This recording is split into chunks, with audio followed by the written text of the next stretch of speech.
life members.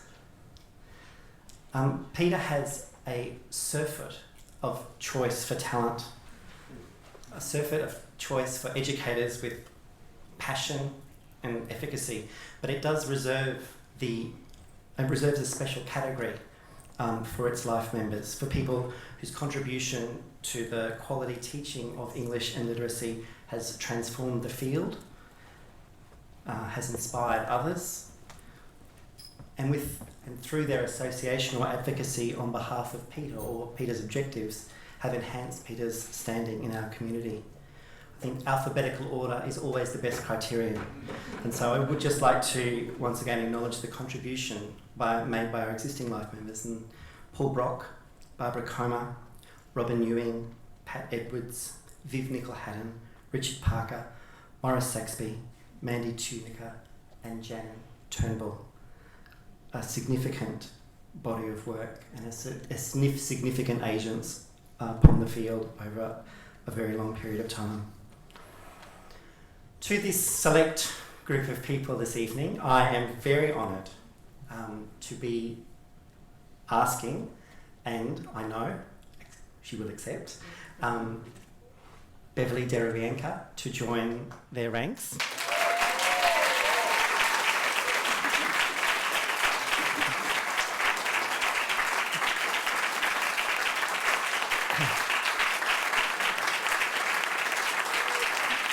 Beverly,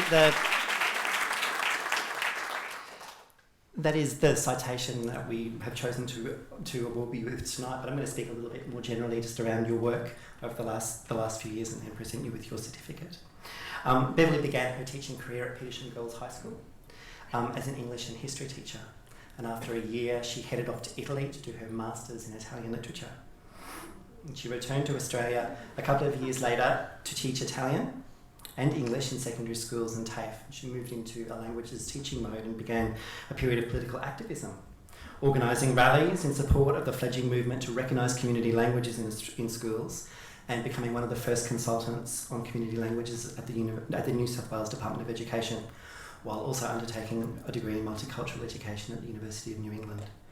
Moving back to Wollongong, she took a position at Warrawong Primary as a community language and ESL teacher. During that period, she completed her Masters of Education, coming into contact with Michael Halliday and Jim Martin, among her lecturers, who inspired her in her appreciation of the powerful role of language in education, particularly for those students who had not, whose background had not prepared them for the specialised and sometimes specific registers of schooling. On becoming a lecturer at the University of Wollongong, she worked with Jan Turnbull, who suggested that she write a book for PETAA called Exploring How Texts Work, the Pink Book, then released with video notes, drawing on insights from the Write It Right project in Sydney around the notion of genre in the curriculum. And with that publication, she began a research career working with teachers in schools and coming to an understanding of the learning challenges facing students and how knowledge about language from a functional perspective might support them in achieving educational success.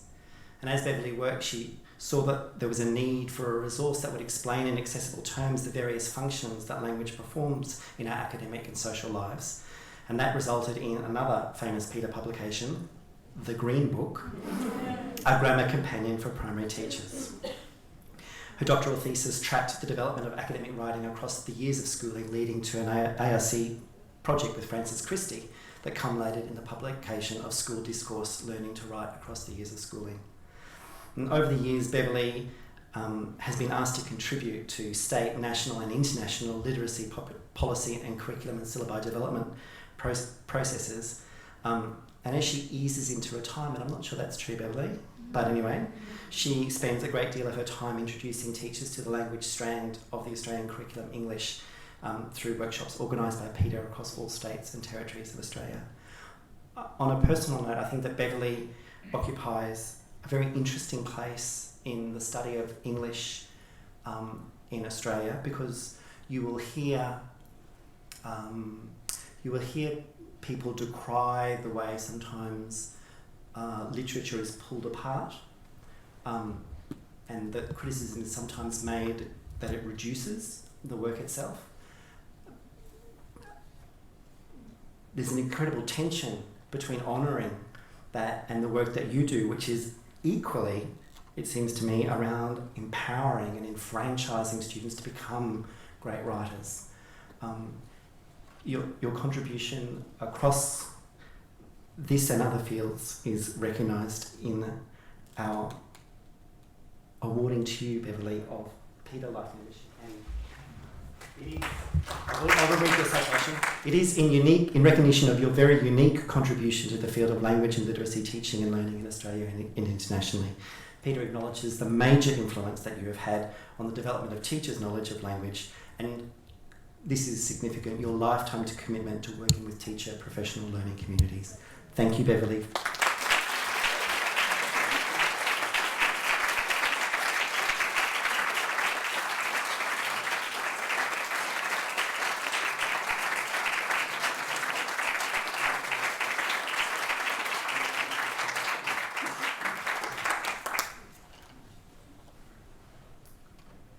Oh, thank you, Michael. And thank you to PETAA for this recognition, this honour, and happy birthday.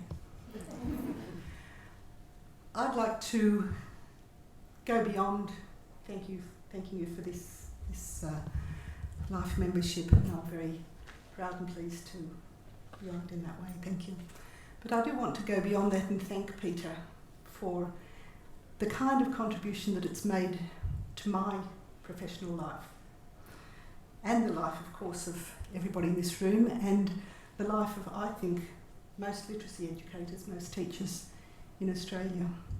And I want to go back a little bit, and I want to look at how PETAA has been incredibly supportive, and I think courageously so, of the kind of approach to language, a functionally oriented approach to language, that I think most of us here would feel it's been an enormous contribution to that field. I go to other countries and they look very enviously at what we have here, and they wish that they had an alternative to traditional grammar. And I think in Australia we're very blessed that PETAA has been so forthcoming and supportive in publications right from way back there with John's work all the way through. And these are, of course, just a very few of the publications. They're the ones I happened to have at home at the time when I had to take a photo. So there's a wonderful history of PETAA being really supportive and giving us the kind of model of language, approach to language, that has gone on to inform the national curriculum and various other syllabuses. So thank you for that kind of support. I've also been incredibly privileged through PETAA to be working with teachers in a variety of roles, but in particular going around and doing workshops, and that's become pretty much my life these days. I don't see a lot of West Jan, don't see a lot of Wollongong.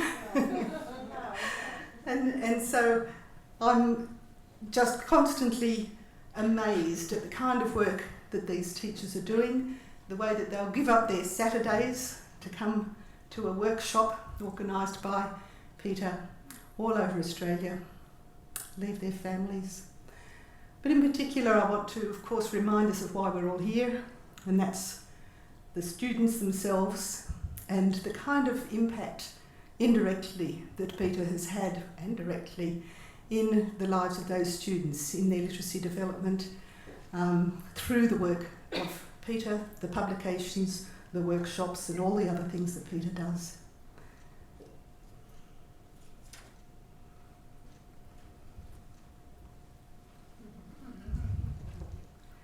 And just to give you a sample of the kind of work that teachers are doing that we're currently working with, here's one teacher that was teaching about action verbs in the context of literature, of course, and also looking at this extended metaphor from The Magic Beach. So wild white horses are thundering past, racing to get to the beach, plunging and prancing and tossing their heads, then fading away in the sand. Racing.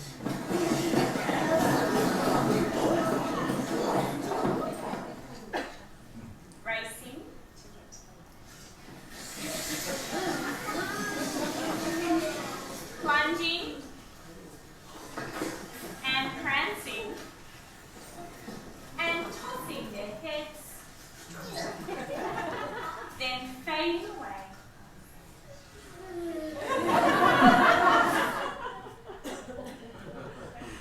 Lovely stuff. But it hasn't all been fun and games. My colleagues at Wollongong are always saying, "Oh, you poor thing, are they sending you away again? It must be terrible for you." Well, yes. It's pretty grueling, I can tell you. This was Rockingham, and there were huge plate glass windows, and we just looked out. It was very hard to keep their attention that day, I can tell you. There were dolphins in the bay. Recognise anyone there?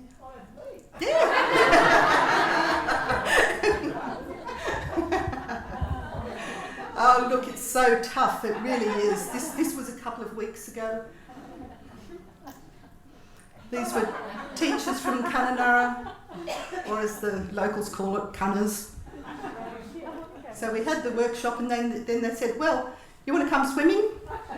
I thought, "Oh, all right then." We drove for about 1 hour to find the local swimming hole.